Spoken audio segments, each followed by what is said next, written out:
for Moonlit Romance Library, where every full moon brings a new story worth howling about. Chapter 1: The Rejection. 300 wolves filled the great hall of Ashenvale Pack, shoulder to shoulder, breath fogging in the late autumn air. Torches guttered along the stone walls, throwing long shadows across faces that ranged from curious to cruel. At the center of it all, on a raised platform of black granite, stood Declan Voss. He was handsome, in the way a well-sharpened blade is handsome. Square jaw, copper hair, broad shoulders wrapped in ceremonial wolf hide. The kind of man who looked born for a throne and acted like the world owed him one. Seraphina Ashford stood 3 steps below him. She was smaller than the crowd expected. Blonde hair fell past her waist in a river of pale gold, catching torchlight like spun thread. Her dress was simple, white linen with a single shoulder bared, and she wore no jewels except a thin silver chain at her throat that had belonged to her mother. Her spine was straight. Her hands were clasped in front of her. Her face was the color of fresh snow. She already knew what was coming. She had known since breakfast, when Declan's beta had refused to meet her eyes, and the kitchen wolves had stopped talking the moment she walked in. But knowing and hearing were different animals. Declan cleared his throat. He did not look at her. "I have called this assembly," he said, in the deep, practiced voice he used for speeches and for lying, "to address the matter of my Luna selection." A ripple went through the crowd. Murmurs. Elbows nudging ribs. Seraphina kept her eyes on the second button of Declan's coat. It was slightly crooked. She had sewn it on herself 3 weeks ago, when he had torn it during a hunt and tossed the coat at her without a word. She thought about ripping it off. She thought about ripping all of them off. She kept her hands still. "The Luna of Ashenvale must carry blood worthy of the title," Declan continued, and now his voice was louder, aimed at the back rows, playing to the crowd. "She must strengthen our lineage. She must bring honor to our wolves." Somewhere in the hall, someone coughed. Seraphina counted 3 heartbeats. Her own was surprisingly steady. She thought it should be faster. She thought maybe her heart had gotten tired of racing every time Declan Voss opened his mouth and decided to sit this one out. "Good girl," she told her heart. "Seraphina Ashford," Declan said, and finally he looked at her. His eyes were the flat, unapologetic brown of a man who had already moved on. "Your blood is of the lower well. Moondilute. It is the judgment of this pack that you are not fit to stand as Luna." The words landed in the hall like stones dropped into still water. "Not fit. Lower well. Moondilute." The crowd shifted. Some wolves looked away. Most did not. Seraphina felt the silence press against her skin like cold water. 300 wolves watching. 300 wolves waiting for her to cry, or beg, or crumble into the pretty little heap they all expected. She did none of those things. Instead, she looked at Declan's crooked button one last time. She thought about all the buttons she had sewn, all the meals she had carried, all the mornings she had woken up in a pack that treated her like a stray they had not yet decided to drown. Then she lifted her chin. "I accept," she said. 2 words. Quiet as snowfall. Steady as bedrock. The crowd blinked. Declan blinked. He had clearly prepared a speech for tears. He had probably rehearsed a magnanimous head tilt, a sorrowful sigh, perhaps a line about how this was best for everyone. Instead, she had skipped to the end and left him standing there with his mouth half open and his dramatic monologue stuck in his throat like a fish bone. Good, Seraphina thought. Choke on it. She turned to leave. And that was when the frost butterflies came. They erupted from the shadowed corners of the great hall in a silent, shimmering wave. Dozens of them, then hundreds, wings like shards of frozen moonlight, each one no larger than a woman's palm. They were creatures of old legend, the kind of thing grandmothers whispered about and scholars argued did not exist. Frost butterflies, the spirit swarm of the ancient bloodlines, who answered to no alpha, no command, no summoning. They were said to land only on those the moon had chosen. Every single one of them flew to Seraphina. They settled on her shoulders, her hair, her outstretched fingers, her bare collarbone. They covered her like living armor made of light. The hall went dead silent. Someone dropped a goblet, and the clang echoed like a bell. Seraphina stood very still, her heart hammering now, because she had absolutely no idea what was happening, but she was fairly certain that showing panic in front of 300 wolves and a cloud of magical insects was not going to improve her evening. A frost butterfly landed on the tip of her nose. Its wings were cold. She went slightly cross-eyed looking at it. At the back of the great hall, leaning against a pillar with his arms crossed and his face in shadow, a man who had not been formally announced lifted his head.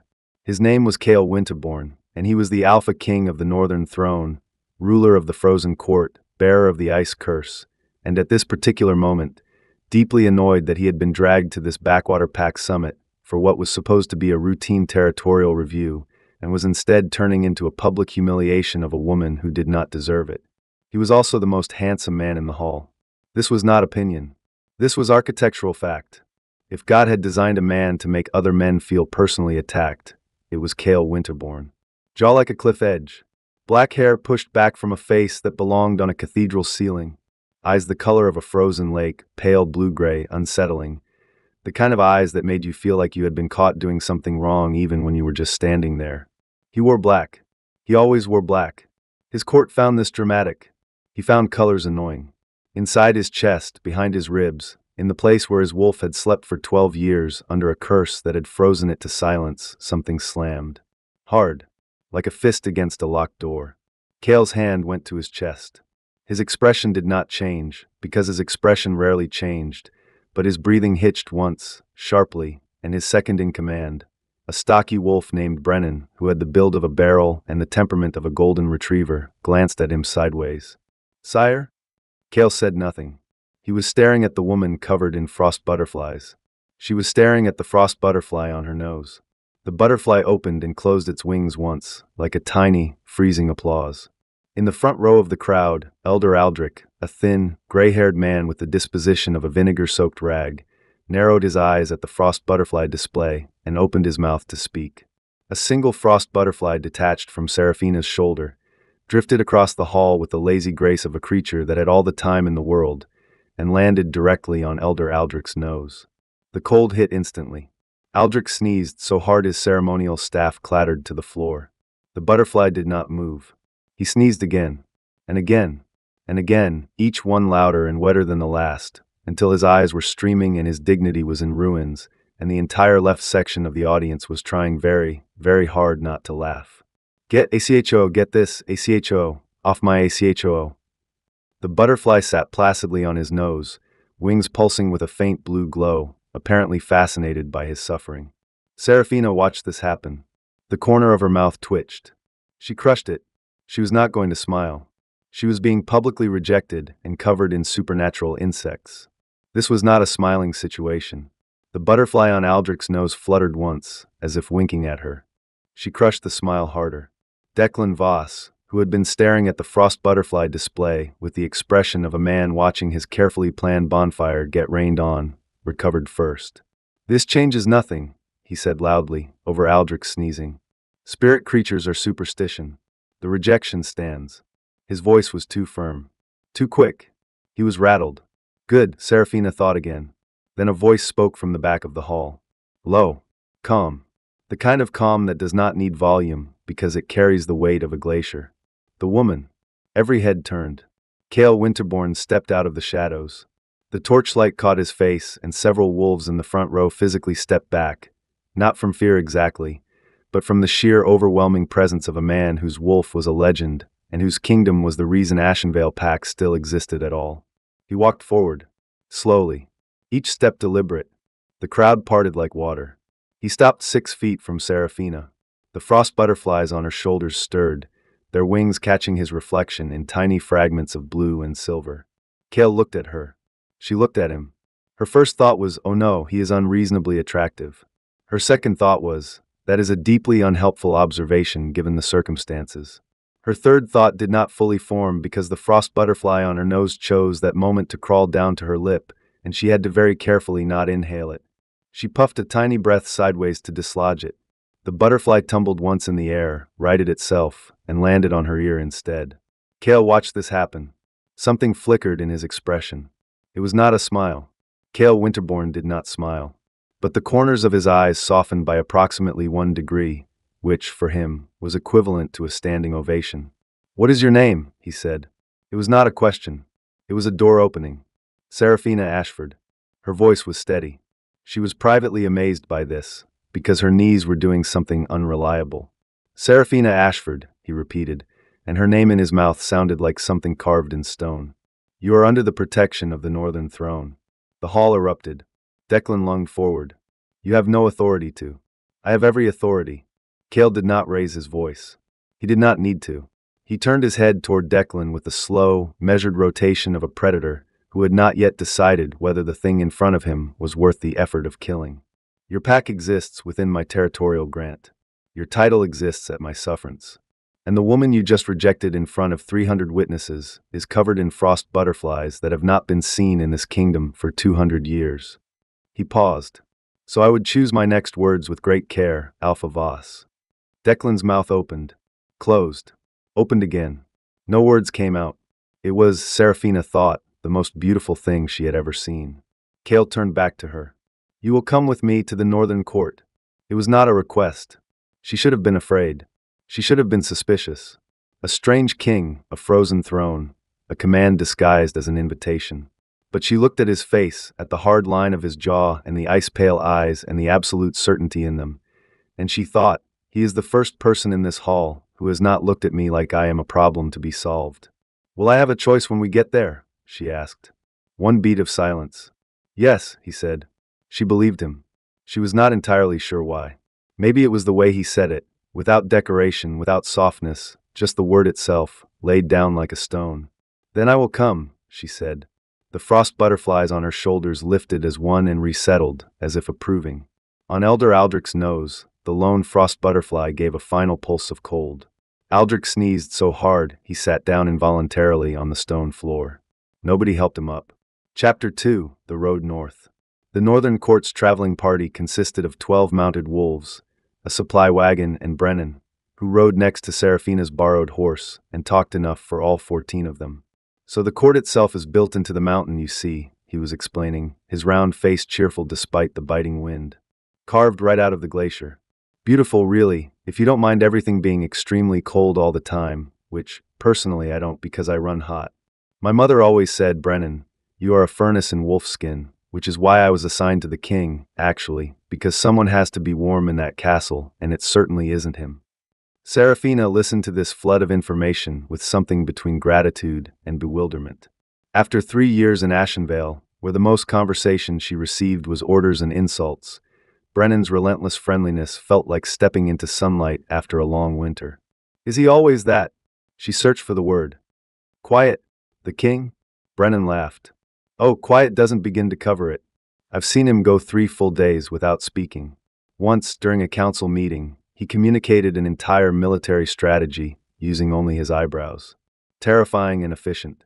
Seraphina glanced ahead, where Cale rode at the front of the column.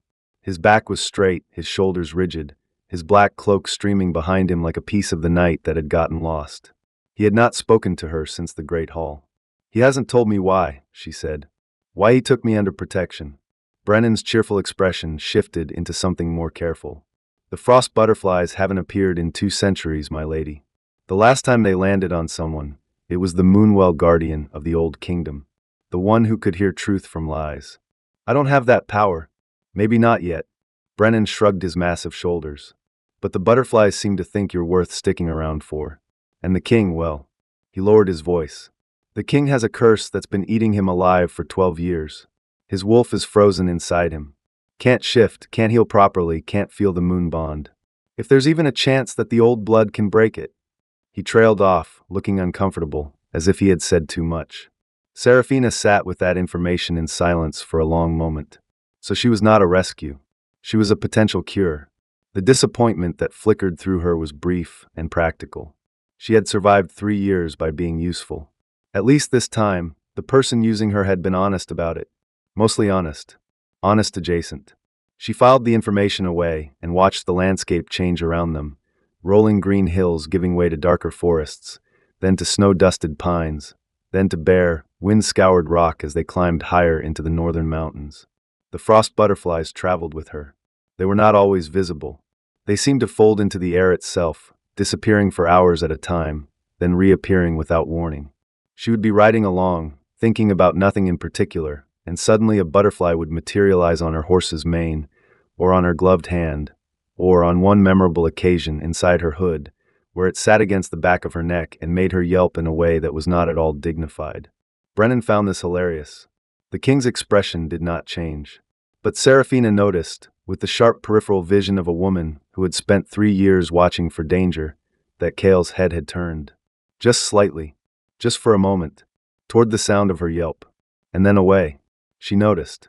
On the second night of travel, they made camp in a sheltered valley between two ridges.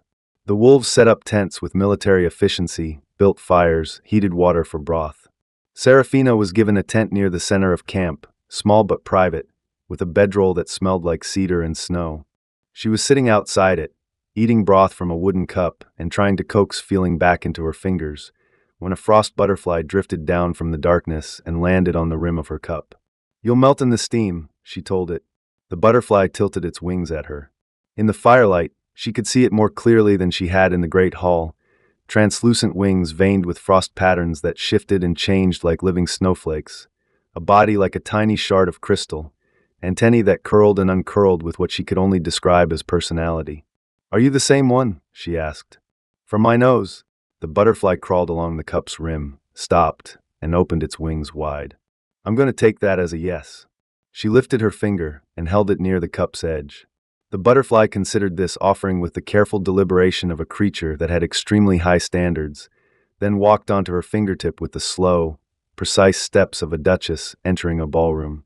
Its feet were cold, tiny pinpricks of frost where each leg touched her skin. "You're ridiculous," she told it softly. "You know that, right?" The butterfly closed its wings and sat there, apparently content. She did not know she was being watched. Cale Winterbourne stood at the edge of the firelight, one shoulder against a pine tree, arms crossed, face in shadow. He had come to check the perimeter. He had not intended to stop. He had stopped. The woman was talking to a butterfly. Her voice was quiet, almost tender, and there was a warmth in it that he had not heard in the great hall, where she had been all iron and stillness. Here, in the dark, with no one watching except an insect, she was softer. She was the version of herself that she kept hidden from wolves who would use softness against her. His ice wolf slammed against his ribs again. Cale pressed his fist to his chest, jaw tight, and walked away. Brennan was waiting by the command tent, pretending to organize saddle gear and absolutely not spying. "She's talking to the butterflies," Brennan reported. "I know. They seem to like her." "I know." She called one ridiculous. Cale sat down and began reviewing territorial maps with an intensity that suggested the maps had personally offended him. Brennan took this as a positive sign. On the third morning, they reached the frozen court. It was exactly what Brennan had described and nothing like what Serafina had imagined. The castle rose from the mountainside as if the mountain itself had decided to grow architecture, pale stone laced with ice that caught the morning light and shattered it into prisms. Towers reached toward a sky the color of hammered silver. Bridges of frosted stone arched between them, delicate and impossibly suspended, and far below, she could see the dark gleam of an underground river cutting through the mountain's heart. It was beautiful. It was also, as Brennan had mentioned, extremely cold. "Welcome to the northern court," Brennan said, beaming. "Watch your step, everything's a little slippery." As if to prove his point, one of the mounted wolves ahead of them hit a patch of ice, and his horse skidded sideways with an offended snort. The wolf grabbed the mane, swore creatively, and managed not to fall off through what appeared to be sheer stubbornness. Serafina's horse navigated the same patch with the calm superiority of an animal that had seen worse. A frost butterfly landed on the horse's ear. The horse flicked it once, then ignored it. They passed through a gate carved with running wolves, and into a courtyard where the household was assembled to greet the king's return. Serafina saw armed guards, servants, two elderly women in healers' robes, a cluster of what appeared to be scholars carrying books, and standing slightly apart from the rest with her arms crossed and her expression sharp, a young woman with dark red hair and the unmistakable posture of someone who was already judging everything. This was Marin Duskwood, the court apothecary, and she looked at Serafina the way a surgeon looks at an unexpected patient, with professional interest and absolutely no sentimentality. "So," Marin said as Serafina dismounted, "you're the butterfly girl. I prefer Serafina. I prefer accurate descriptions." Marin's eyes tracked the frost butterflies that drifted around Serafina's shoulders. "Those haven't been seen since before my grandmother was born. You'll forgive me if I'm more interested in them than in your name." It was rude. It was also, Serafina noted, honest. After 3 years of Ashenvale's two-faced pleasantries, honesty felt like a relief, even the blunt kind. "They seem to like warm broth and riding in hoods," Serafina offered. "In case that helps your research." Marin's eyebrow went up. A tiny crack appeared in her professional armor. It might have been the beginning of a smile. It was hard to tell. "Come with me," Marin said. "I'll show you the library. If you're going to be here, you might as well be useful." It was not a warm welcome. But it was not a rejection, either, and Serafina had learned to tell the difference. She followed Marin into the castle. Behind them, Brennan turned to Cale, who had been watching the exchange from horseback with his usual expression of carved granite. "They're going to be friends," Brennan predicted. Cale dismounted, handed his reins to a groom, and walked toward the throne hall without responding. Brennan took this as another positive sign. Chapter 3: The Library and the Lies. The Library of the Frozen Court was built into a natural cave system within the mountain. Shelves carved from stone walls held scrolls and bound volumes that dated back centuries, their covers frosted at the edges, preserved by the constant cold. Luminescent moss grew along the ceiling, casting everything in a soft blue-green light that made it feel like reading underwater. Serafina loved it immediately. "Moonwell texts are in the 7th alcove," Marin said, leading her deeper. "Most of them are in Old Tongue, which I assume you can't read." "No. Then I'll teach you." Marin pulled a heavy volume from a shelf and dropped it on a reading table with a thud that echoed through the cave. "The king wants to know what your blood is. So do I. The sooner we figure that out, the sooner everyone can stop staring at you like you're a puzzle they can't solve." "Does everyone stare?" "The king stares." Marin opened the book and flipped pages with practiced efficiency. "He thinks he's subtle about it. He is not." Serafina felt heat rise in her face and was immediately annoyed at herself for it. She was 24 years old, she had survived 3 years under Declan Voss, and she was not going to blush like a schoolgirl because an intimidating man had looked at her. Looked at her quite a lot, apparently. She crushed the thought the same way she had crushed the smile in the Great Hall. "Tell me about the Moonwell," she said. Marin settled into a chair and began to explain. The Moonwell, it turned out, was not a myth. It was a real place, deep in the mountains north of the Frozen Court, a natural spring that caught and held moonlight in its waters. In the Old Kingdom, the Moonwell had been guarded by a specific bloodline, women who could channel the well's power to heal, to purify, and most importantly to reveal truth. "The frost butterflies are the well's guardians," Marin said. "They respond to the guardian bloodline. If they landed on you, it means you carry Moonwell blood." "Moon dilute," Serafina murmured, remembering Declan's words. "That's what they called it in Ashenvale. Like it was a weakness. They called it that because they're idiots who can't read their own history." Marin's voice was flat and cutting. "Moonwell blood isn't dilute.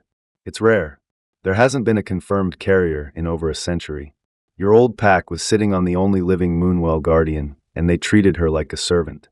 She said this with the specific fury of a scholar confronted with preventable ignorance. Serafina sat with the information for a long moment. All those years. All those insults. Lower blood. Worthless lineage. Not fit. And it was the opposite. The complete, absolute opposite. She did not cry. She had used up her crying years ago, on a bathroom floor in Ashenvale, when she was 19 and new and still believed that if she tried hard enough, they would accept her. She had cried until there was nothing left, and then she had stood up, washed her face, and never cried in front of them again. But something shifted inside her. Something that had been curled up tight and small and silent for 3 years began, very carefully, to uncurl. "So the king's curse," she said. "The frozen wolf. Moonwell blood can break it." Marin hesitated. "That's the theory. The old texts describe a ritual. The Moonwell guardian channels moonlight through the well to thaw a frozen spirit. But the texts are fragmented. We don't have the full ritual. And there are those in the court who have other ideas about how to use your blood. Other ideas. Elder Renard." Marin's lip curled. "He's the king's chief advisor. He believes that if they drain enough Moonwell blood and pour it directly into the king's wounds during a full moon, the curse will break." The word drain sat in the air between them like a knife. "The king has refused," Marin added quickly. "Absolutely refused. He told Renard that if anyone touches you without your consent, he will personally ensure they never touch anything again. Those were his exact words. He said that in front of the entire council." Renard turned the color of an old beet. "It was wonderful." Serafina's mouth twitched. "You like that? I despise Renard." Marin said this the way other people said water is wet. He has spent 20 years collecting power in this court like a rat collecting crumbs, and he has been waiting for the king's curse to weaken him enough to be replaced. If the curse breaks, Renard loses his leverage. If the curse kills the king, Renard controls the succession. Either way, you are a variable he wants to control. So I have a powerful old man who wants to drain my blood and a king who is protecting me from him. That's a fair summary, yes. Serafina leaned back in her chair and looked up at the luminescent moss on the ceiling. A frost butterfly drifted down from somewhere in the cave's upper reaches and landed on the open book between them, right on a page covered in old tongue script. The butterfly's wings pulsed once. The text beneath its wings shimmered. Letters rearranged, ancient script flowing into modern language as if someone had pulled back a curtain. Marin's eyes went wide. Did it just translate the page? Serafina looked at the butterfly. I think it translated the page. They stared at the butterfly. The butterfly sat on the page and vibrated its wings with the self-satisfaction of a creature that knew exactly how clever it was. Fascinating, Marin breathed. She grabbed a quill and began copying the revealed text with the speed and intensity of a woman who had been waiting her entire career for this moment. Serafina read over her shoulder. The translated text described the Moonwell ritual in detail. The guardian must willingly enter the well at the peak of the full moon, channel the moonlight through her blood, and direct it at the cursed spirit. The key word, underlined 3 times in the original text, was willingly. Willingly. Not drained. Not forced. Not taken. The blood had to be given. Serafina looked at the frost butterfly on the page. You've been waiting a long time to show someone this, haven't you? The butterfly opened and closed its wings in what she chose to interpret as agreement. I need to tell the king, Serafina said. Tell him at dinner. He's in the throne hall, and he's in a mood. He gets in moods when his wolf is restless. Better to approach with food nearby. Is he dangerous when he's in a mood? To you? No. Marin dipped her quill. To furniture? Occasionally. Chapter 4. Dinner and a Discovery. The dining hall of the Frozen Court was smaller than Ashenvale's Great Hall, but infinitely more elegant. A long room with floor-to-ceiling windows that overlooked the mountain valley, the glass frosted at the edges in patterns that matched the frost butterfly wings. A fire burned in a massive stone hearth. The table was long, dark wood, set for 12. Serafina arrived to find Brennan already seated, enthusiastically buttering bread. Marin slid into a chair at the far end and opened a notebook, apparently planning to work through dinner. Several council members were present, including Elder Renard, a thin man with sharp features and the kind of smile that never reached his eyes. Cale sat at the head of the table. He was not eating. He was holding a goblet of wine and staring into it with the intensity of a man interrogating a beverage. Serafina took the seat Brennan pulled out for her, which happened to be directly to the king's left. Thank you, Brennan. Of course, my lady. The lamb is excellent tonight. Well, I assume it's lamb. It might be goat. The cook gets creative, and I've learned not to ask questions. Serafina served herself and ate quietly for several minutes, aware of Cale's presence beside her the way one is aware of a thunderstorm on the horizon. He radiated a cold intensity that should have been uncomfortable, but was instead oddly steadying, like standing next to a wall in a windstorm. I found something in the library, she said, keeping her voice low enough that the conversation stayed between them. Cale's eyes moved from his goblet to her face. Up close, in the firelight, his eyes were startling, ice blue with fractures of silver, like a frozen lake with light caught beneath the surface. The frost butterflies can translate old tongue text, she said. One of them revealed a passage about the Moonwell ritual. She told him what they had found. The willing channeling. The full moon. The fact that the blood could not be taken by force. Cale listened without interrupting. His expression did not change, but she noticed his hand tighten on the goblet. Renard will not like this, he said finally. Because it means he can't drain me like a wine barrel? The barest flicker crossed his face. Not quite a smile. Something adjacent. You have a way with words, Serafina Ashford. I had a lot of time to develop it. 3 years of not being allowed to speak in pack meetings gives you plenty of opportunities to compose things internally. What sorts of things? Insults mostly. Some were quite creative. I once spent an entire council session mentally composing a ballad about Declan's inadequacies. It had 7 verses and a chorus. This time, something did move in his expression. The ice-blue eyes warmed by 1 fractional degree. The corner of his mouth shifted. It was not a smile. It was better than a smile. It was the moment just before a smile, the crack in the glacier, the first sign that something frozen was beginning to thaw. I would like to hear this ballad someday, he said. It's not suitable for polite company. I am not polite company. Their eyes held. The frost butterflies on Seraphina's shoulders stirred, wings catching firelight, and she became acutely aware of how close he was, close enough that she could see the faint scar that ran along his jaw, close enough that the cold radiating from his skin brushed against her warmth. Brennan, at the other end of the table, was watching them with the expression of a man watching his two favorite characters in a play finally stand on the same stage. He elbowed the guard next to him and whispered something. The guard looked, raised an eyebrow, and whispered back. A tiny frost butterfly fluttered off Seraphina's shoulder and drifted toward Elder Renard's plate. It landed in his soup. Renard looked down. The butterfly paddled once, as if swimming, then froze his soup solid. Renard stared at his newly frozen soup. He looked at Seraphina. He looked at the butterfly. He looked at his soup again. His left eye twitched. "This," he said, in a voice that could have curdled milk, "is unacceptable." The butterfly extracted itself from the frozen soup, shook its wings primly, and flew back to Seraphina with the unhurried air of a creature that had accomplished exactly what it set out to do. Brennan choked on his bread. Marin did not look up from her notebook, but she was smiling. Cale turned his wine goblet in his hand. "It seems the butterflies have opinions about your soup, Elder. Your Majesty, I must protest the presence of these creatures in the dining hall." Protest noted. Cale drank his wine. Denied. Renard's eye twitched again. Seraphina kept her expression perfectly neutral. Inside, she was composing verse 8 of the ballad. Chapter 5, The Night the Ice Wolf Woke. 3 weeks passed. Seraphina's days found a rhythm in the frozen court. Mornings were spent in the library with Marin, coaxing frost butterflies to translate more old-tongue texts, piecing together fragments of the Moonwell ritual like a puzzle missing half its edges. Afternoons were spent exploring the castle, learning its passages and hidden alcoves, often with Brennan as a cheerful, overly informative guide. "This is the East Tower," Brennan would say, leading her up yet another spiral staircase. "Lovely views. Also where the king broke a table during last winter's solstice because the curse was particularly bad that night. We replaced the table." He apologized to the table. Well, he looked at the table's remains with what I interpreted as remorse. Close enough. Seraphina liked Brennan immensely. He was the first man in years who treated her like a person rather than a problem, and his boundless warmth was a counterweight to the frozen court's literal and metaphorical chill. She also, reluctantly, and against her better judgment, liked Marin. The apothecary was prickly, blunt, and occasionally cutting, but she was also brilliant and fiercely principled.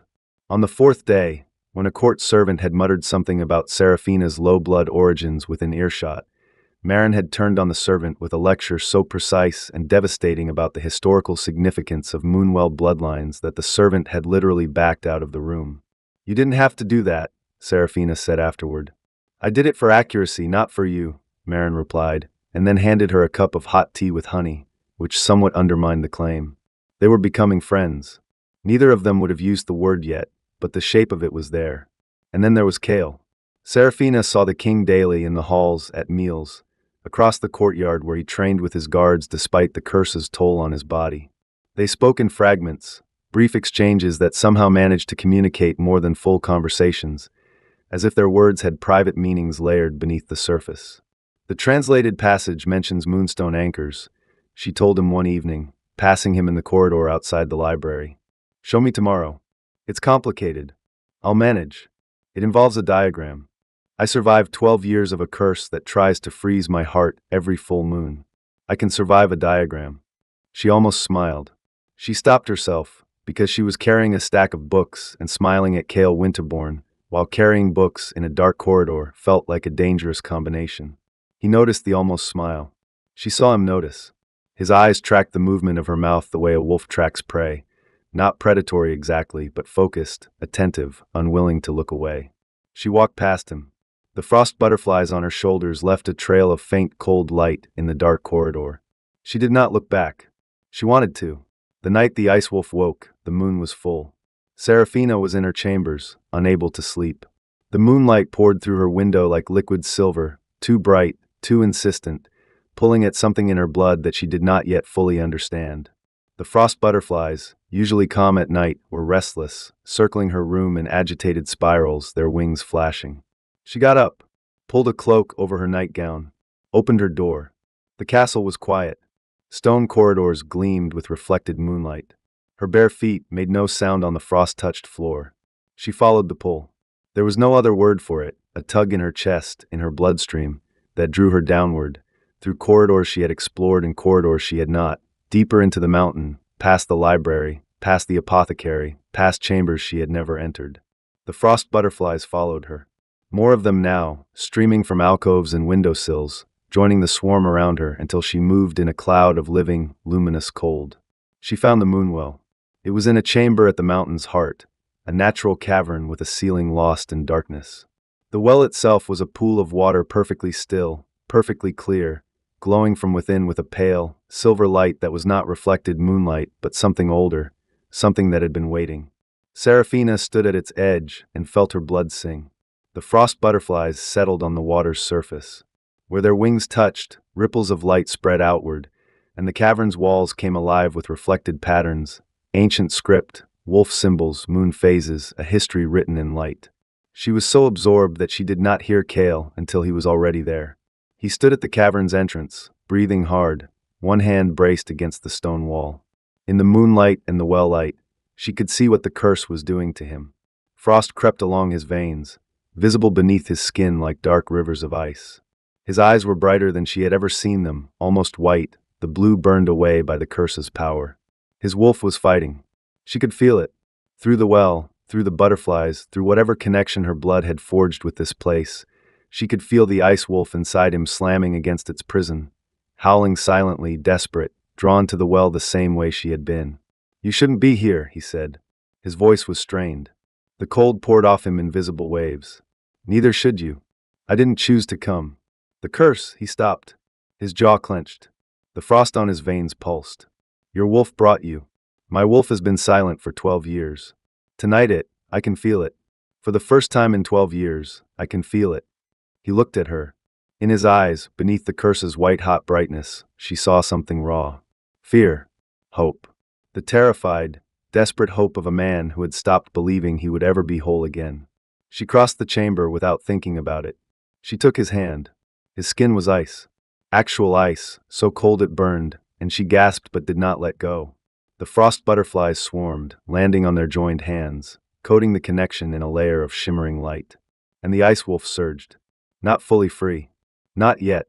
But she felt it, a massive, ancient presence rolling through Kale like a wave, and for one breath, one single heartbeat, the frost on his veins receded. Color returned to his skin. His eyes flickered from white to blue to something warm, briefly, devastatingly warm. He looked at her as if she had reached into his chest and restarted his heart. Seraphina. Her name in his mouth was not carved stone this time. It was a prayer. "Does it hurt less?" she asked. Her hand was still in his. The cold was fading, replaced by something like warmth, though she suspected the warmth was coming from her. "Yes." He was staring at their joined hands. "Don't, not yet. Please. Please." The word cracked something open in her. She had never heard him say please. She suspected he had not said it in 12 years. She did not let go. They stood like that, hand in hand, at the edge of the moon well, while the frost butterflies drifted around them and the ancient light played across the cavern walls. His breathing steadied. The curse's grip loosened, not broken but reduced, pushed back by whatever her blood and the well and the butterflies were doing together. Eventually, reluctantly, he released her hand. The cold rushed back. The frost crept along his veins again. He set his jaw against it. "Thank you," he said. She looked at the frost butterfly perched on her knuckle where his hand had been. It was the one from the great hall, the one from her nose, the one she had called ridiculous. It sat there and pulsed its wings smugly. "You planned this," she told the butterfly. "You pulled me down here." The butterfly vibrated. "I knew it. You meddling insect." The butterfly preened. Kale watched this exchange. The crack in his glacier widened. The almost smile returned, closer to the surface now, closer to breaking through. "Your butterfly," he said, "has better strategic instincts than my entire war council. Don't tell Brennan. He'll be jealous. Brennan will want to throw a celebration. He has been waiting for something to celebrate for 12 years. Their eyes met. The well's light played across his face, softening the hard edges, revealing the man beneath the king beneath the curse. Handsome was not a strong enough word. He was devastating. The kind of face that made you forget what you were saying, what you were thinking, what century you were in. Serafina tore her gaze away. We should go back, she said. Before someone notices we're both missing and draws conclusions. What conclusions would they draw? The wrong ones. Are you certain they would be wrong? The words landed between them like a lit match near dry wood. She looked at him. He looked at her. The frost butterfly on her knuckle spread its wings wide, as if trying to fan the flames. Good night, Your Majesty, she said, and left the cavern before she could do something spectacularly inadvisable. Behind her, Cale Winterbourne stood at the edge of the moonwell and pressed his fist to his chest, where his ice wolf was howling, not in pain this time, but in recognition. Chapter 6. The Old Pack Comes Calling. The message arrived 6 days later, carried by a rider whose horse was lathered and whose face was the specific shade of gray that comes from delivering news you know will cause problems. Alpha Voss requests the return of Serafina Ashford to Ashenvale Pack. The rider announced in the throne hall, reading from a scroll with the careful enunciation of a man reading his own death warrant. He cites blood-bond claim under the old accords and demands her presence at the next Moon Council. The throne hall went silent. Cale sat on the northern throne, a chair carved from a single block of mountain ice that never melted. He wore black. His expression was carved stone. His fingers rested on the armrest with the deliberate stillness of a man who was choosing not to crush something. Blood-bond claim, he repeated. The rider swallowed. Yes, Your Majesty. Under the old accords. Yes, Your Majesty. The same old accords that Alpha Voss invoked when he publicly rejected her and declared her blood unworthy? The rider looked like he wished the floor would open and swallow him. I believe so, Your Majesty. So he rejected her blood when it was inconvenient and now claims it when it is valuable. This was not a question. The rider did not answer. He was too busy trying to make himself very small. At the side of the hall, Serafina stood with Marin and Brennan listening. The frost butterflies on her shoulders were still, watchful. She felt the anger rise and pushed it down. Not because she was afraid of it, but because anger made you sloppy, and she had learned, in 3 years of Ashenvale, that precision was a better weapon. What blood-bond claim? She asked, her voice carrying across the hall. Renard answered, stepping forward with the oily smoothness of a man who had been waiting for this opportunity. Under the old accords, a pack alpha maintains a residual bond to any wolf who served under him. He can invoke that bond to recall them for matters of pack significance. I was not a wolf who served. I was a Luna candidate who was rejected. The accords make no distinction. Then the accords are wrong. Renard's smile was thin. Nevertheless, they are the law. Are they? Serafina looked at Cale. Your Majesty, you are the High King. The old accords exist under your authority. Can they be challenged? Cale's ice-blue eyes were on Renard. They can be challenged by trial. Then I challenge them. Renard's smile faltered. You cannot challenge. She can. Cale's voice cut through Renard's objection like a blade through smoke. Any wolf under the protection of the Northern Throne can challenge an accord claim. It is the law, Elder Renard. Since you are so fond of it, Renard's mouth snapped shut. Brennan, at the back of the hall, made a sound that was suspiciously close to a suppressed cheer. Serafina looked at the rider. Tell Alpha Voss that his claim is challenged, and that he is welcome to argue it in person at the Northern Court. If he dares. The rider nodded frantically, bowed, and fled. In the silence that followed, a frost butterfly drifted off Serafina's shoulder, crossed the hall, and landed on Renard's nose. The elder's eye began to twitch. Not again. He sneezed. Brennan lost his composure entirely and had to leave the hall. Chapter 7. Preparation and Proximity. Declan Voss accepted the challenge. He was coming to the frozen court with a delegation of 30 wolves, including his new Luna candidate, a woman named Leora Graves, whose reputation preceded her in the way a storm's reputation precedes it, loudly and with the promise of damage. Leora is political, Marin explained, while teaching Serafina to read the Moonwell texts. Her family controls the southern trade routes. Declan chose her for alliance, not for affection. She's smart, ruthless, and she hates losing. Wonderful. She also, from what I've heard, has a genuine talent for herbalism. She's not stupid, Serafina. She's ambitious. Those are different things. Serafina filed this away. The days before Declan's arrival were spent in preparation. Serafina studied the old accords, the challenge procedures, the legal frameworks that govern pack disputes. Marin helped.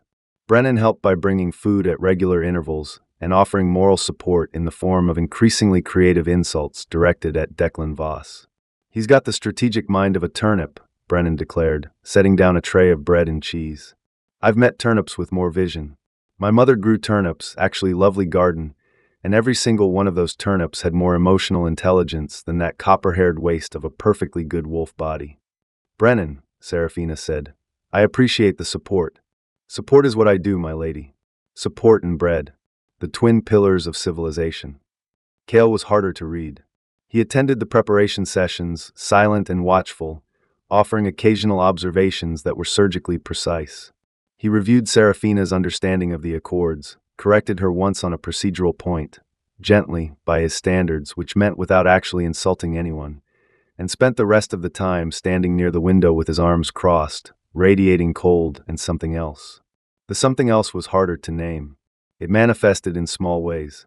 The way he positioned himself between Serafina and the door whenever Renard entered the room. The way his jaw tightened when anyone mentioned Declan's name. The way he watched her when he thought she was not looking, which was often, because she was almost always looking. Their unspoken game of watching each other had escalated into something electric. On the night before Declan's arrival, Serafina was alone in the library, reviewing challenge precedents by lamplight, when Cale appeared in the doorway. She knew it was him before she looked up. The temperature dropped 3 degrees when he entered a room. She had started to find this endearing, which was concerning. "You should sleep," he said. "So should you. I don't sleep before confrontations." "Neither do I." He crossed the library and sat in the chair across from her. The lamplight caught the frost on his veins, delicate patterns that pulsed with his heartbeat. The curse was constant. She had never seen him without it. "Tell me something," she said, not looking up from her book. "What would you like to know? Why you were in Ashenvale that night? At the rejection." A pause. Territorial review. "Routine. You stood in the shadows at the back of the hall." "That's not routine." "I was observing." "You were hiding." "I was observing discreetly." She looked up. He was watching her. The ice-blue eyes held that fractional warmth again, the crack in the glacier, the thaw that never quite completed. "I was hiding," he admitted. "You dislike crowds." "I dislike ceremonies.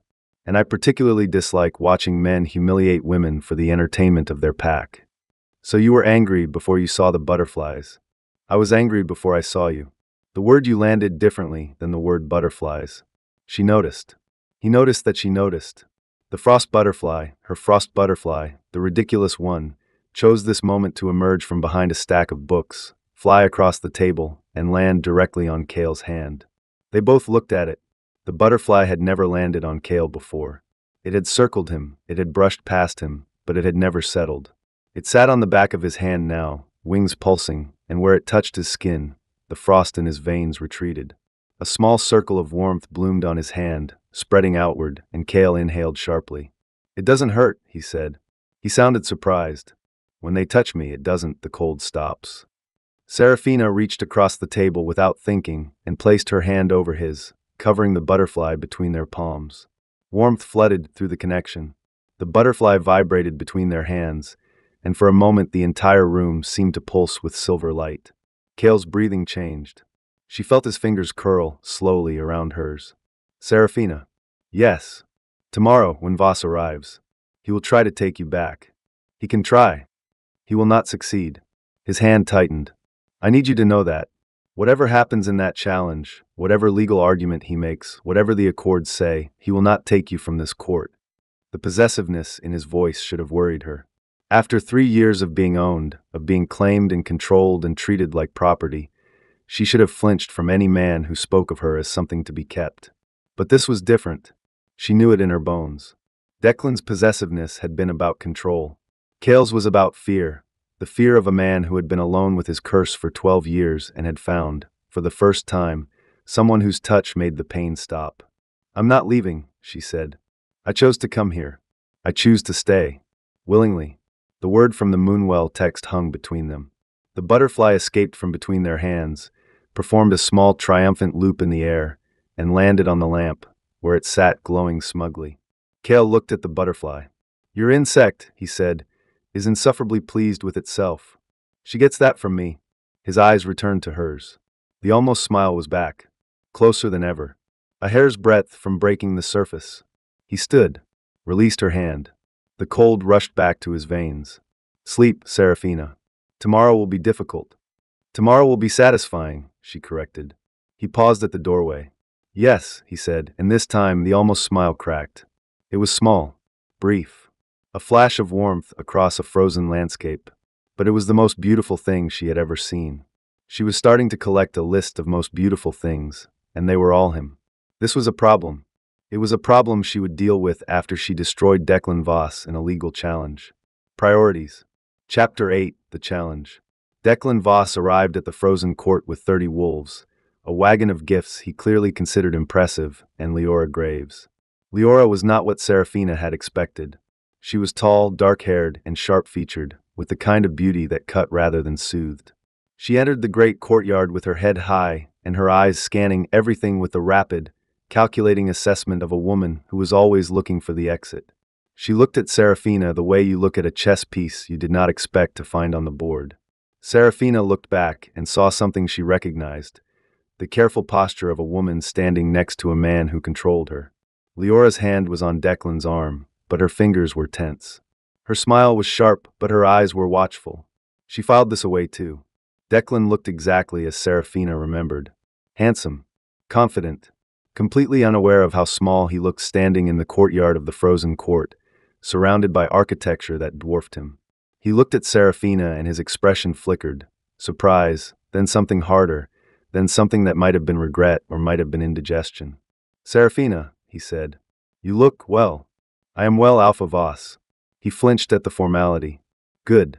Shall we begin? Kale's voice came from the top of the courtyard steps, where he stood in black, arms crossed, face carved from ice and contempt. The sunlight hit him at an angle that should have been illegal. Several of Declan's wolves stared. Shall we? Declan echoed, recovering. The challenge took place in the frozen court's council chamber, a round room with a vaulted ceiling and seats arranged in concentric circles. Serafina stood at the center. Declan stood opposite. Kale presided from a raised seat, Renard beside him, the council arranged around them. The rules were simple. Declan would present his blood bond claim. Serafina would present her challenge. The council would judge. Declan went first. Under Article 7 of the Old Accords, he began, with the rehearsed confidence of a man who had spent the journey practicing. A pack alpha retains residual bond over all wolves who have lived under his authority. Serafina Ashford lived in Ashenvale for 3 years. She is bound to the pack. I invoke that bond and demand her return. He smiled at the council. The smile said, trust me. The smile said, reasonable man. Serafina waited until he was finished. Then she stepped forward. Article 7, she said, applies to wolves who served under a pack alpha's authority. The term served implies active membership and willing participation in pack duties. She paused. For 3 years, I was denied participation in council meetings. I was excluded from pack hunts. I was refused the right to speak at assemblies. I was given no rank, no title, and no role beyond domestic service. She kept her voice steady. Factual. Each sentence a stone placed precisely in a wall. I was not a wolf who served. I was a wolf who was kept. The council murmured. Declan's smile dimmed. You were a Luna candidate. I was rejected as Luna candidate. By you. In front of 300 witnesses. You cannot reject my position in the pack and then claim the bond that position would have created. You cannot have it both ways, Alpha Voss. Silence. Declan's face reddened.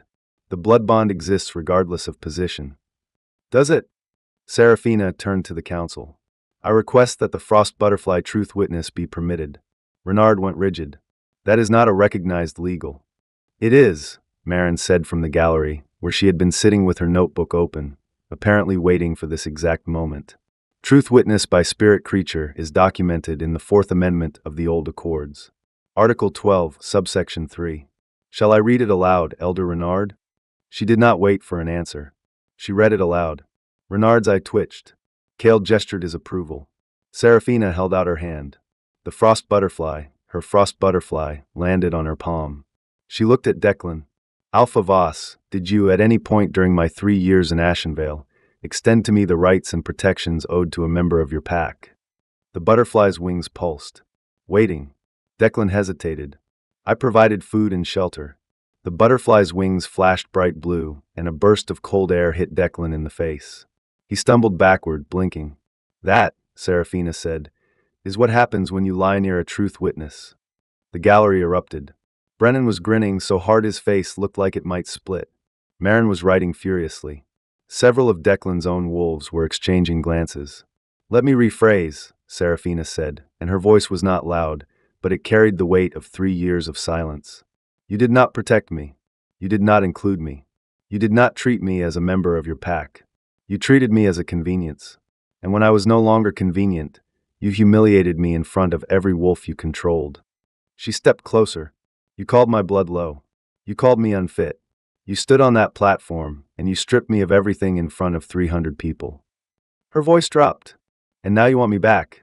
Not because you value me, but because you found out what my blood is worth. Declan's face was dark red. You don't understand the political. I understand perfectly. She held up her hand. The frost butterfly sat on her palm like a tiny, glowing judge. And I reject your claim. Not because the king protects me, not because the accords allow it, but because I am not yours. I was never yours, and you have no power over me anymore. The chamber was silent. Then the frost butterflies came. Not one, not a dozen, hundreds of them, pouring from the walls, the ceiling, the windows, filling the chamber with a storm of frozen light. They swirled around Serafina in a vortex that lifted her hair and made her dress billow. Then they settled, covering her shoulders, her arms, her hair, until she stood wrapped in a mantle of living moonlight. The council stared. Declan stared. Leora stared, and in her eyes, behind the calculation, something else flickered. Something that looked like admiration. The claim, Cale said, his voice cutting through the silence like a blade, is denied. Declan opened his mouth. The claim, Cale repeated, without raising his voice, is denied. The woman belongs to no pack that does not deserve her. And you, Alpha Voss, do not deserve her. He stood. Every wolf in the chamber felt the weight of the High King's authority settle over them like snowfall, quiet and absolute and impossible to resist. You have 24 hours to leave my court. Use them wisely. Declan looked at Serafina one last time. His expression was a complicated mess of rage, regret, and the dawning realization that he had made the worst mistake of his life. Serafina met his gaze. She did not smile. She did not gloat. She simply looked at him, and in her eyes was everything she had never said, every insult she had swallowed, every tear she had hidden, every night she had lain awake wondering if she was as worthless as they made her feel. Then she turned her back on him.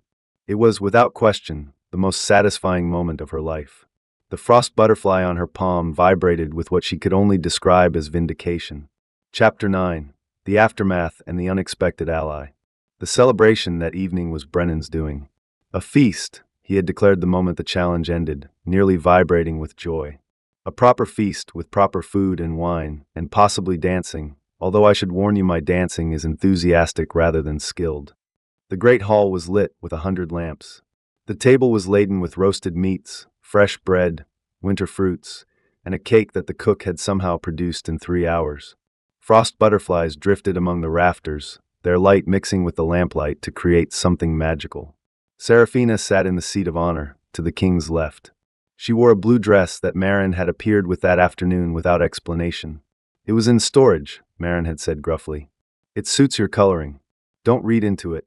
The dress was beautiful, soft fabric that fell off one shoulder and caught the light like water.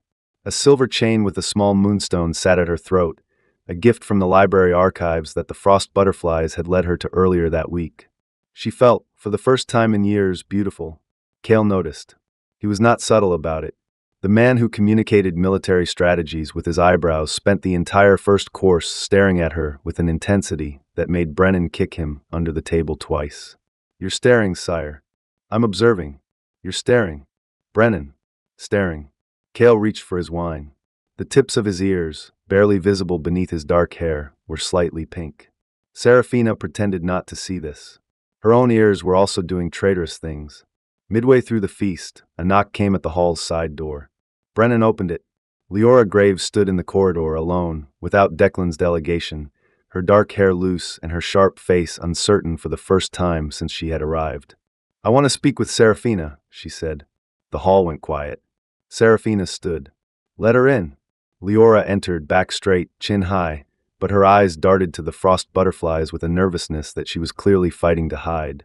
I want to say something, Leora said, and her voice was steady, but her hands were clasped tight. And it's going to sound insincere because of the timing, but I don't care. She looked at Serafina. In the challenge, when you said you were kept, not served. I felt that. The hall was very still. I was chosen by Declan for my family's trade routes. Not for me. I am useful. That's different from wanted. Her jaw tightened. I am not a good person, Serafina. I have done strategic things and ruthless things, and things I would not like to list in front of a truth butterfly. But I am not blind. And what he did to you, what he has done to you, I would not wish on anyone. A frost butterfly drifted down from the rafters and hovered near Leora's shoulder. It did not land, but it hovered, wings pulsing softly as if waiting. Why are you telling me this? Serafina asked. Because when the delegation leaves tomorrow, I am not going with them. A murmur rippled through the hall. I want to stay. I want access to the library, to Marin's research. I want to study the Moonwell texts. I have training in herbalism that could be useful. She lifted her chin higher. And I would rather be useful here, where it means something, than useful there, where it only means I am someone's political accessory. The frost butterfly hovered closer. Its wings brushed Leora's shoulder. She flinched, then held still. Then, slowly, her hands unclenched. The butterfly landed. It was a small butterfly, smaller than the others, and its wings were a pale violet rather than the usual silver blue. But it landed, and it stayed. Marin, who had been watching from the table with narrowed eyes, stood up. I could use an assistant, she said. My current one keeps getting distracted by the king's eyebrows. I do not, Serafina protested. You do, said Brennan, Marin, and quietly Kale all at the same time. Serafina closed her eyes. I am surrounded by traitors. But she was smiling.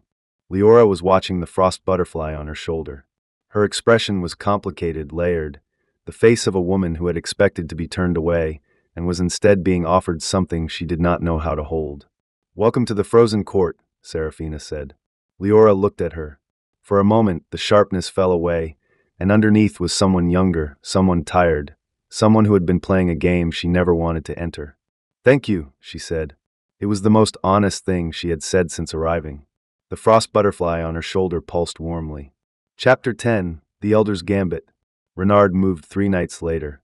Serafina woke to cold and silence, the particular kind of silence that comes from something alive trying very hard to be quiet. The frost butterflies in her room were gone, every single one, and their absence was a scream. She rolled out of bed, and her instincts, the ones that 3 years of Ashenvale had sharpened to a razor's edge, sent her not toward the door but toward the wall, where a narrow servant's passage connected to the library corridor. She was not a fool. She was not going to open the front door when every warning she had was shrieking. The passage was cold and dark. She moved by feel, bare feet on stone, one hand trailing the wall. At the passage's end, she pushed open a panel and stepped into the library. Renard was there. He was not alone. 2 of his personal guards flanked him, and they were carrying chains. Ah, Renard said, and he sounded genuinely disappointed. I was hoping to collect you from your bed. So much less dramatic. Sorry to inconvenience you. Sarcasm. He sighed. The young always think they're clever. He gestured to his guards. Take her to the Moonwell. The full moon is in 4 hours. We will have more than enough time to drain what we need. The guards moved toward her. Serafina backed up until she felt the reading table behind her. Her hand found a heavy brass bookend, a wolf's head, cold and solid and satisfying. I would not do that if I were you, Renard said. You would not, she agreed. Because you're a coward who sends other people to do his grabbing. Renard's eye twitched. The familiar twitch. The one the frost butterflies caused. Speaking of which, the frost butterflies came back. They erupted from the library's deeper chambers in a furious, blinding swarm. Hundreds of them, thousands maybe, filling the room with a storm of frozen light, so dense that Renard's guards staggered backward, blinded. Serafina swung the bookend. It connected with the first guard's jaw with a thud that was deeply, viscerally satisfying. He went down. The second guard lunged at her through the butterfly storm, and she sidestepped him, brought the bookend down on his reaching arm, felt the impact rattle through her wrist. He howled, grabbed his arm. The frost butterflies swarmed his face, and she heard him sputtering as tiny ice-cold wings covered his mouth and nose. Renard, who had been standing back watching his guards fail with growing fury, stepped forward and grabbed Serafina's arm. His fingers were iron. old but strong, with the wire-tight grip of a man who had spent decades holding on to things that did not belong to him. "Let go of me," she said. "You are a vessel," he hissed. "A container of valuable blood. That is all you are, all you have ever been," and Serafina headbutted him. It was not graceful. It was not strategic. It was the blunt, instinctive response of a woman who had been grabbed by one too many men who thought they were entitled to her body. Her forehead connected with his nose, and the crack that followed was one of the most satisfying sounds she had ever heard, second only to Declan's speechlessness at the challenge. Renard staggered backward, blood streaming from his nose. "You! Vessel this," Serafina said, and hit him with the bookend for good measure. He crumpled. The library doors crashed open. Cale Winterbourne stood in the doorway, and for the first time, Serafina saw what the ice wolf looked like when it was awake and angry. Frost poured off him in visible waves, coating the floor, the walls, the doorframe. His eyes were white, completely white, not the pale blue of the curse, but the burning white of a wolf in full fury. Ice cracked along the floor from his feet in jagged lines, radiating outward, and the temperature in the room dropped so fast that Serafina's breath turned to fog. He took in the scene. The two guards on the floor, Renard bleeding and groaning, Serafina standing over them with a brass bookend and a swarm of protective butterflies. His gaze locked on Renard's hand, the one that had grabbed her arm. Red marks were already forming on her skin. The ice on the floor cracked louder. "Did he touch you?" Cale said. His voice was not loud. It was the quiet of deep ice, the kind that breaks ships. "I touched him back," Serafina said, holding up the bookend. "Harder." Something passed across Cale's face that was too complex to name. Fury and pride, and something fierce and protective and terrified all at once. He crossed the room. He took the bookend from her hand, gently, and set it aside. Then he took her arm, the one with the red marks, and held it between his hands. The cold from his skin was intense but controlled. She felt it wrap around the marks like a compress, soothing the sting. "Does it hurt?" he said, looking at the marks instead of at her face. "I've had worse." His jaw clenched so hard she heard his teeth creak. "You will not have worse again." He looked up, and his eyes were shifting, white fading back to blue, the wolf subsiding, but the intensity remained. "I should have been here. You're here now. Not fast enough. Cale." She said his name for the first time. Not Your Majesty, not the king, just Cale, and she felt him go still. "I had a bookend, and 1,000 frost butterflies. I was not helpless. I know you were not helpless. That does not mean I will accept not being here." His hands were still around her arm. The cold was fading, replaced by something warmer, something that came from the place where their skin touched. She looked at him. This close, she could count the frost lines on his skin, trace the curse's map across his jaw, his throat, his hands. He was beautiful in the way winter is beautiful, devastating and dangerous and impossible to look away from. "You headbutt him," Cale said. "Yes." "In the nose." "Yes." The almost smile broke. Cale Winterbourne smiled. Actually fully, genuinely smiled. It transformed his face from a sculpture into a sunrise, and Serafina's heart, which had been performing admirably throughout the entire combat situation, finally decided this was the moment to lose its composure entirely. Oh, she thought. Oh no. Chapter 11. Renard's Reckoning and the Little Spy. The morning after Renard's failed kidnapping, the frozen court assembled for judgment. Renard stood in the center of the council chamber, his nose splinted and purpled, flanked by guards who were not his. His expression was the particular blend of arrogance and desperation that comes from a man who knows he has overplayed his hand but cannot stop himself from bluffing. "I acted in the interest of the crown," he declared. "The king's curse threatens the stability of the realm. The girl's blood is the cure. I merely attempted to expedite." A frost butterfly landed on his nose. On his broken, splinted, spectacularly swollen nose. The cold hit the bruised tissue like a slap. Renard screamed. It was a high, undignified, utterly satisfying scream that echoed off the chamber walls and would be discussed in the frozen court for decades. "Your Majesty," Renard gasped, eyes streaming, "control these ACHO creatures." "They are not mine to control," Cale said from the throne, his voice perfectly level. "They answer to the Moonwell Guardian. Perhaps you should ask her." Every eye turned to Serafina. She stood at the gallery's edge, in a silver-blue dress that caught the light, frost butterflies resting on her shoulders like living jewelry. She looked at Renard and his broken nose, and the butterfly sitting on it with vindictive precision. I think it likes you, Elder, she said. The gallery snickered. Kale pronounced sentence. Renard was stripped of his council position, his personal guard was disbanded, and he was exiled from the frozen court to a minor outpost in the southern mountains, the kind of post where the most exciting event was watching sheep.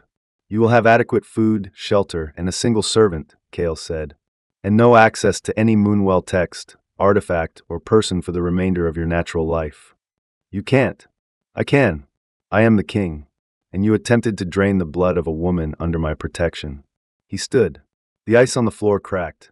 Be grateful I am merciful, Renard. The woman you tried to chain has a better claim to mercy than I do. Renard was escorted out. As he passed Seraphina, the frost butterfly on his nose gave one final, victorious pulse of cold. He sneezed so hard he tripped over his own feet. The guards caught him. They did not look sympathetic. In the aftermath, as the council chamber emptied, a small figure detached from the gallery's shadow and approached Seraphina. She was perhaps 12 years old, with braided brown hair and wide eyes and the deliberate, overly casual walk of a child who was trying very hard to appear as though she was not interested while being desperately interested. "Excuse me," the girl said. "Are you the one the butterflies follow?" Seraphina looked down at her.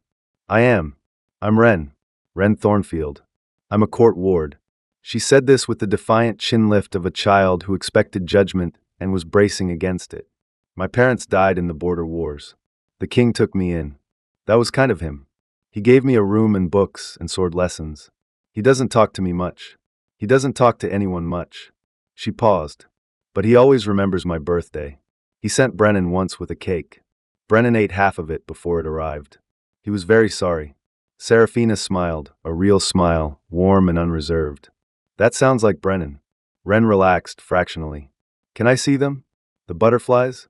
Seraphina held out her hand. The frost butterfly, her butterfly, the ridiculous nose-landing one, crawled from her shoulder to her palm. Ren leaned close, her eyes enormous. "It's so small. Is it cold?" "A little. Here." Seraphina guided the butterfly to Ren's outstretched finger. It walked onto the girl's skin with its slow, precise Duchess steps. Ren held her breath. The butterfly sat on her finger and opened its wings. "Oh," Ren whispered. "Oh, it's beautiful." "She is," Seraphina said. "I call her ridiculous, but don't tell her that. She'll be offended." Ren giggled. The butterfly's wings fluttered in response. From the far side of the chamber, Kale watched. Brennan stood next to him, also watching, and for once he was quiet. "Sire," Brennan said finally, very softly, "she's holding your ward's hand." Kale said nothing. "And your ward is laughing." Kale said nothing. "And the frost butterflies are." "Brennan." "Yes, sire?" "Shut up." Brennan shut up. But he was smiling. And when Kale turned away, Brennan was almost certain, that he saw the king press his fist to his chest again, not in pain this time, but in something else entirely. Chapter 12, The Moonwell Night. Another small ally arrived the following week, announced not by a herald, but by a scream from the kitchen. The scream belonged to the cook. The cause was a girl of perhaps 8, who had been found in the pantry eating cheese with both hands and the focused intensity of a small animal that had not seen food in several days. Her name was Pip. She had no surname. She was a border orphan who had walked to the frozen court from a destroyed village for days south, following the roads because, as she explained to Seraphina with devastating matter-of-factness, "The wolves told me the king takes in strays, and I'm a stray, so I came." She was tiny, dark-eyed, fierce, and entirely unapologetic about the cheese. It was good cheese, she told Seraphina, who had been summoned by Brennan because apparently all matters involving small children were now directed to her. "I would do it again." "I respect that," Seraphina said. Pip looked at the frost butterflies on Seraphina's shoulders. "Are those yours?" "They seem to think so." "Can they do tricks?" "They freeze soup and make old men sneeze." "Cool." Pip said this with the absolute sincerity of an 8-year-old who had just found her hero. Within 2 days, Pip had attached herself to Seraphina like a small, cheese-scented shadow. She also attached herself to Ren, and the two girls formed an alliance that the court found either adorable or terrifying, depending on the day. Ren was the strategist. Pip was the operative. Together, they conducted surveillance operations on every corner of the castle, reporting back to Seraphina with breathless updates that ranged from genuinely useful. Elder Renard's old secretary was seen reading Moonwell texts in the East Tower, to irrelevant but entertaining. Brennan tripped over his own sword in the courtyard and said a word I'm not allowed to repeat. You're building an intelligence network out of children, Marin observed. They volunteered. They're 12 and 8, and they're better than Renard's guards. Marin conceded the point. The days narrowed toward the full moon. Seraphina's studies of the Moonwell texts had produced a complete picture of the ritual. With Leora's help, Marin had identified the specific herbs needed to prepare the well's waters. The translated passages were clear. The guardian must enter the well, channel the moonlight through her blood, and direct it at the cursed wolf. Willingly. Not forced. Not drained. Given. Are you afraid? Leora asked the night before. They were in Marin's workshop, grinding moonstone into the herbal preparation. Leora had proven herself invaluable in the weeks since she had stayed. Brilliant with plants, surprisingly gentle with Ren and Pip, and possessed of a dry wit that complemented Marin's bluntness perfectly. The three women had become something Seraphina had not expected, friends. Yes, Seraphina said honestly. I'm afraid it won't work. I'm afraid it will work and it'll hurt. I'm afraid of what happens after. After? If his curse breaks. If his wolf is free. He won't need me anymore. Leora looked at her. That man looks at you like you are the only source of heat in the universe. If his curse broke tomorrow, he would still stand in your light. You don't know that. I know what a man who wants you for your usefulness looks like. I spent a year standing next to one. Leora set down the mortar. Cale Winterbourne does not look at you the way Declan looked at me. It's not even close. Marin, at the next table, said nothing. But she nodded. Seraphina looked at the frost butterfly perched on the edge of the mortar. It opened its wings slowly, revealing the intricate frost patterns that shifted across their surface like tiny, living maps. Ridiculous, she said softly. If this goes wrong, look after Ren and Pip. The butterfly crawled onto her hand and sat there, wings folded, with the absolute stillness of a creature that was not going to discuss failure. The Moonwell chamber was silver-white with moonlight. Seraphina stood at the water's edge in a simple white dress, barefoot, her blonde hair unbound and falling to her hips. The moonstone necklace gleamed at her throat. Frost butterflies circled the chamber in slow, luminous orbits. Cale stood at the chamber's entrance. The curse was at its worst tonight, the full moon feeding it, and frost covered him from throat to fingertips. His eyes were white again, burning, and she could see the effort it took to stand, to breathe, to hold the ice wolf in check. He had refused an escort. He had refused to let anyone else in the chamber. You don't have to do this, he said. I know. If it hurts you, then it hurts me, and we deal with it. Seraphina. Cale. She turned to face him fully. In the moonlight and the well light, she was luminous, silver gold, and the frost butterflies settled on her shoulders and hair like a crown. I am not doing this because you need me to. I am doing this because I choose to. There is a difference. It is the most important difference in the world. He looked at her and she saw it all, every year of the curse, every year of isolation, every year of a wolf frozen in his chest that howled without sound. And underneath it, the man, the quiet, fierce, devastating man who had stood in the shadows of a foreign hall and been angry on behalf of a woman he did not yet know. She stepped into the moonwell. The water was warm. Impossibly warm, heated from within by moonlight that had been collecting for centuries. It rose to her waist, then her ribs, and she felt her blood respond, a resonance, a humming, as if every cell in her body was singing in a frequency that matched the well's light. Come here, she said. He hesitated. Cale, come here. He walked to the well's edge. The frost on his skin cracked and flaked. He looked at the water the way a man lost in winter looks at a fire he is afraid to touch. She held out her hand. He took it. She pulled him into the water. The moment his body touched the well's surface, the chamber exploded with light. Silver-white brilliance poured from the water, from the walls, from the frost butterflies that swarmed upward in a spiraling column of wings and light. The moonstone at Seraphina's throat blazed. Her blood blazed. Everything in her sang. She held Cale's hand and directed it. The warmth in her blood, the well's ancient moonlight, poured through their joined hands and into him, into the frozen place where his wolf had slept for 12 years. Cale gasped. His body arched. The frost on his skin shattered, falling away in crystals that dissolved in the moonlit water. She felt the ice wolf wake. Not a stirring, not a tentative movement. A roar. A full-throated, 12-year fury roar that tore through Cale's body and shook the chamber walls. He threw his head back and the sound that came from his throat was not human. It was wolf, deep and wild and free. The frost butterflies filled the cavern, thousands of them, carpeting the walls, the ceiling, the surface of the water, and their collective light was blinding, a second moon born in the mountain's heart. Then it faded, slowly, gently. The light dimmed to a soft glow. The butterflies settled. The water stilled. Kale stood in the moonwell, chest heaving, the curse's frost gone from his skin. His eyes were blue, pure deep blue, no white, no ice, just color, vivid and warm. His wolf was free. He looked at Seraphina. She was still holding his hand. Her hair floated on the water's surface. The moonstone glowed softly at her throat. She was exhausted, she could feel it in her bones, but she was whole, unharmed, alive. "How do you feel?" she asked. He laughed. It was the first time she had heard him laugh, a deep, surprised, almost bewildered sound, as if he had forgotten what laughter felt like and was rediscovering it in real time. "Warm," he said. "I feel warm." His hand came up, dripping well water, and cupped her face. His palm was warm. For the first time, his touch was warm. "You gave me back my wolf," he said. "You gave me back my name." They stood in the moonwell, hand to face, the space between them narrowing. The frost butterflies drifted around them in lazy spirals.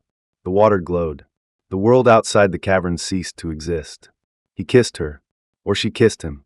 Later, neither could remember who moved first, only that the distance between them collapsed and his mouth was on hers, warm, finally warm, and her hands were in his hair, and his arm was around her waist, pulling her against him through the moonlit water.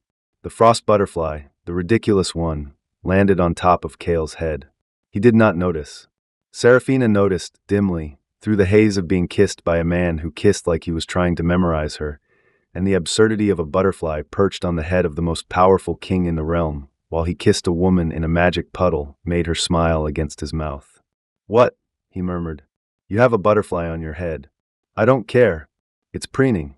"I still don't care." He kissed her again, and the butterfly settled in more comfortably, and the moonwell's light pulsed in what Seraphina could only describe as approval. Chapter 13. The Fire After Ice.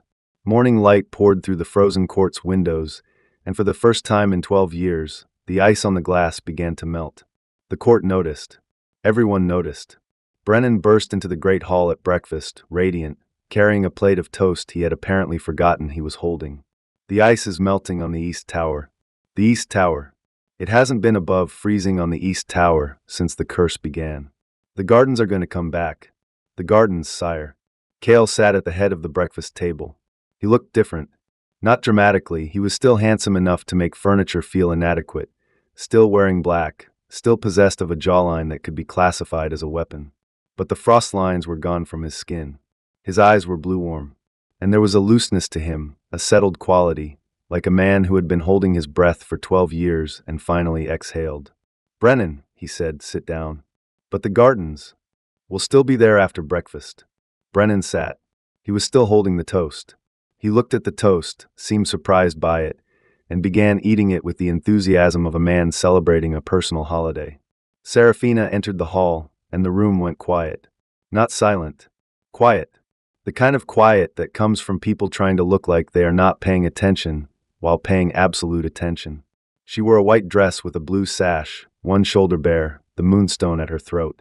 Her blonde hair was loose, still slightly damp from washing, falling past her hips in waves that caught the morning light. Frost butterflies orbited her like tiny, frozen satellites. She sat in her usual seat, to the king's left. Their eyes met. The entire table pretended to be fascinated by their breakfast. "Good morning," Seraphina said.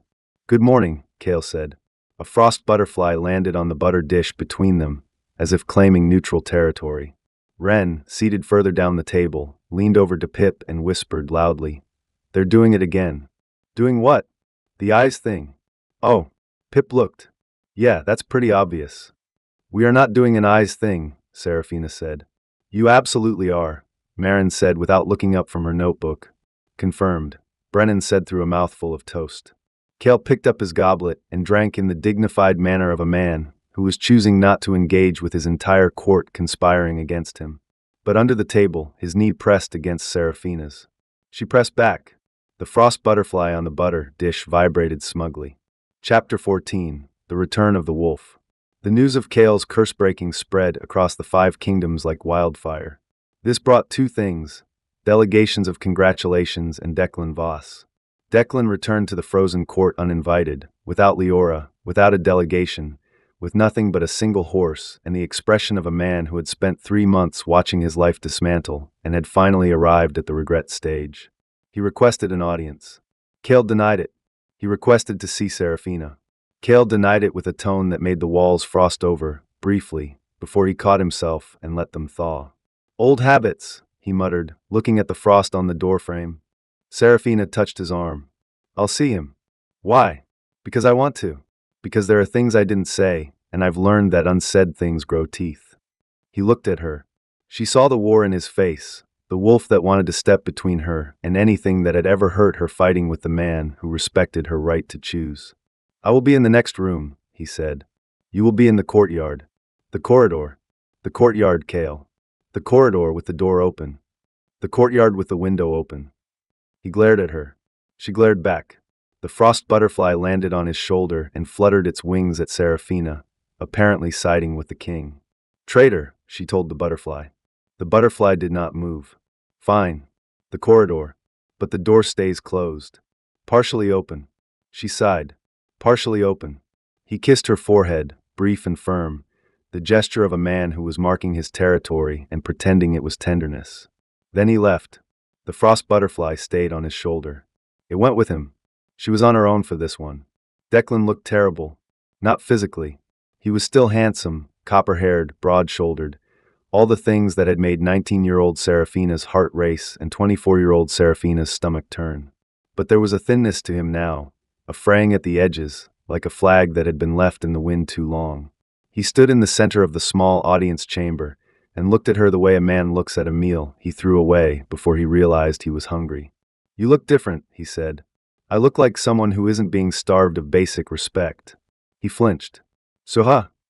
"Serafina. Or Guardian Ashford, if you prefer formality." Another flinch. "I came to apologize." "No, you didn't. You came because you lost, and losing makes you uncomfortable, and apologizing is the only card you have left to play." "That's not." "Declan." She sat in a chair, deliberately calm, deliberately unhurried. 300 wolves. A platform. "You told me I was not fit. Do you remember what you said about my blood?" His jaw worked. "Moon dilute." "Lo. I remember. And now you know what my blood actually is." "I know. So your apology is not about me. It's about the mistake. You're not sorry you hurt me. You're sorry you were wrong." He stared at her. The silence stretched. Then, to his credit, he sat down heavily in the opposite chair and put his head in his hands. "You're right," he said. His voice was muffled. "You're right. That's exactly what this is, and Serafina. I spent 3 years with you in my pack, and I never once looked at you. I never once asked what you needed or wanted or felt. I was so obsessed with blood purity and political advantage that I threw away the most extraordinary." "Don't." Her voice was sharp. "Don't call me extraordinary now. Not now that you know what I'm worth to a kingdom.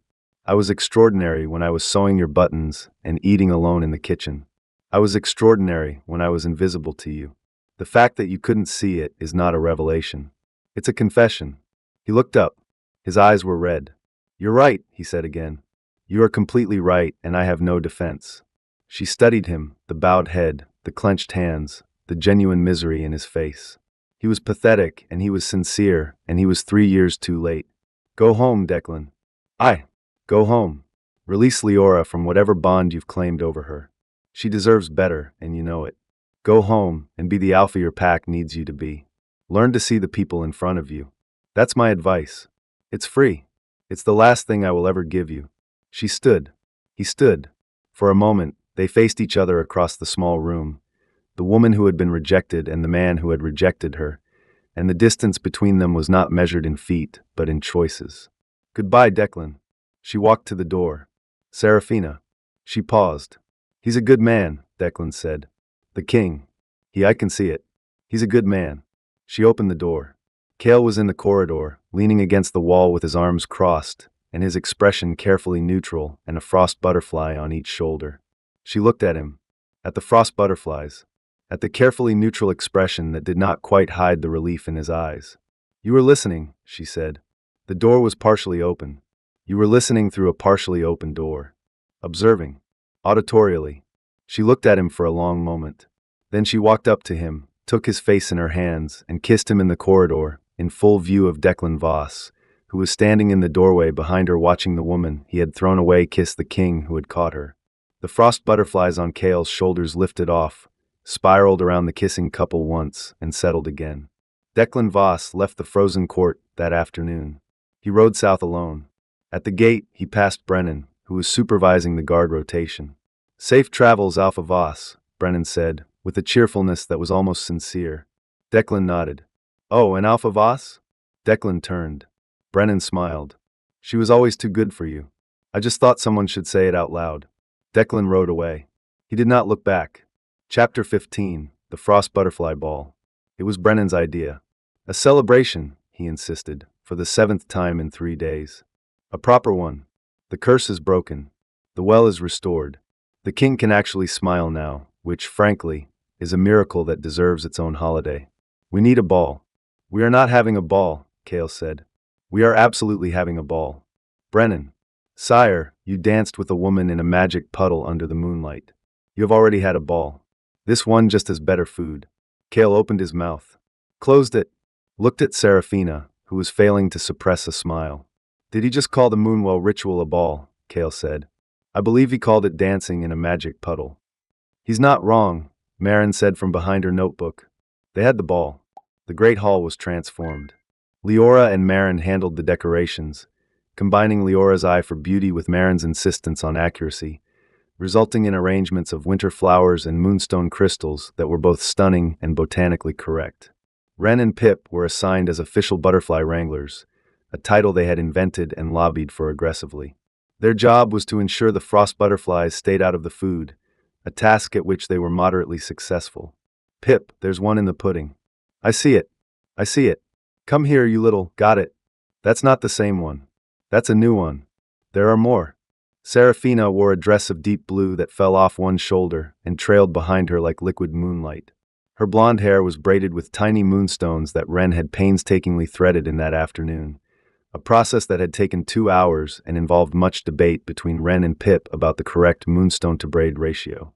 She looked like a queen. She was not a queen. Not yet. But the way Cale looked at her when she entered the hall made everyone in the room feel like they were intruding on something private. "You're staring again," Brennan whispered. "I am observing," Cale said, and this time he did not pretend otherwise. He crossed the hall. He took her hand. He led her to the center of the room, where the lamplight and the butterfly light and the moonstone light created a pool of silver and gold. "I don't actually know how to dance," she told him. "Neither do I." "Then what are we doing?" "Standing very close to each other and pretending." She laughed. He smiled. The frost butterflies circled them, and the court watched, and Brennan wiped his eyes with a napkin while insisting he was fine, absolutely fine, just allergic to something, probably the moonstones. They danced badly and beautifully. His hand was warm on her waist. Her hand was steady on his shoulder. The space between them was not empty. It was full of everything they had survived to get here. At the edge of the dance floor, Wren turned to Pip. "This is the best night of my life," Wren said. Pip, who was holding a frost butterfly in each hand, and had a third one sitting on her head, nodded with the gravity of an 8-year-old experiencing genuine joy. "Yeah," she said. "Mine too." Marin stood by the wall, notebook closed for once, watching. Leora stood next to her. They did not speak. They did not need to. Leora's frost butterfly, the small violet one, perched on her shoulder. It was the only frost butterfly in the room that was not circling Serafina. It had chosen its person. Leora reached up and touched it, gently with one finger. Its wings pulsed. "Don't tell anyone," she murmured, "but I think I might actually like it here." Marin snorted. "Your secret is safe." "Mostly because everyone already knows." Leora looked at her. Marin looked back. Something passed between them that was not yet defined but was unmistakably beginning. On the dance floor, Cale pulled Serafina closer. His mouth was near her ear. "I have something to tell you.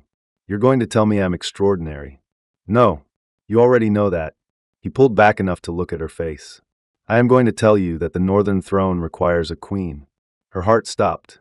"And I am going to tell you that the title is meaningless to me without the person. I am not offering you a crown, Serafina. I am offering you a choice. You're always offering me choices. Because choices were taken from you. I will spend the rest of my life giving them back. She looked at him, this man of ice and silence who had thawed for her, who had smiled for her, who had let a ridiculous frost butterfly sit on his head while kissing her in a magic puddle. And she thought of all the most beautiful things on her list and realized they were all the same thing. Yes, she said. He kissed her. The hall erupted in cheers. Brennan sobbed openly. Wren jumped up and down. Pip threw a frost butterfly in the air in celebration, and then spent 30 seconds trying to catch it again. The frost butterfly, the ridiculous one, the one from the Great Hall, the one from the nose, the one who had orchestrated the Moonwell meeting, landed on Seraphina's moonstone necklace and sat there, wings spread, glowing softly. It had done its job. Its wings pulsed once, twice, and then folded closed with the satisfied finality of a creature that had gotten exactly what it wanted. Ridiculous, Seraphina whispered to it. It sparkled. Epilogue, 1 year later. The gardens of the frozen court were in bloom for the first time in 12 years. It turned out that underneath all that ice someone, probably a former gardener with more optimism than sense, had planted roses. Winter roses, the kind that bloom in cold climates, white and silver and deep blue.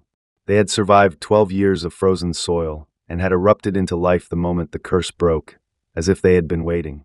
Seraphina sat on a stone bench among them, Pip in her lap, Wren beside her, the frost butterfly perched on a rose stem nearby. "Tell the story again," Pip demanded. "Which part?" "The part where you headbutt Renard. You've heard it 14 times. 15 is a better number." Seraphina told the story. Pip cheered at the headbutt. Wren provided strategic commentary. The frost butterfly opened and closed its wings in rhythm with the narrative. From the garden's entrance, Kale watched. He was smiling. Not the almost smile. Not the fractional thaw. A real, full, warm smile that he wore now with the ease of a man who had finally remembered how. Brennan stood beside him, a hand pressed to his own chest, looking at the scene with the expression of a man who has found everything he never knew he was looking for. "You're staring, sire." "Yes, Brennan. I am." "Good," Brennan said softly. "Good." In the garden, the frost butterfly lifted from its rose, flew to Kale, and landed on his shoulder. It sat there, wings pulsing, as he walked down the garden path to his wife and the girls she had gathered around her like small, fierce flowers. Seraphina looked up at him. Her eyes were bright. Pip waved. Wren stood up straighter, the instinctive posture of a child who wants her guardian's approval and has it, completely and always. "Come sit," Seraphina said. "Pip wants the headbutt story again." Naturally. He sat beside her. His arm went around her shoulders. The frost butterfly on his shoulder crawled down his arm and settled on their joined hands. "Happy?" he asked. She looked at the blooming garden, at Wren's serious face, at Pip's gap-toothed grin, at the ridiculous frost butterfly on their hands, at the man beside her whose heart had been frozen for 12 years and was now beating warm and strong against her shoulder. "Yes," she said, and meant it. "Thank you for reading, darling. Subscribe to Moonlit Romance Library for more stories that'll make your heart howl."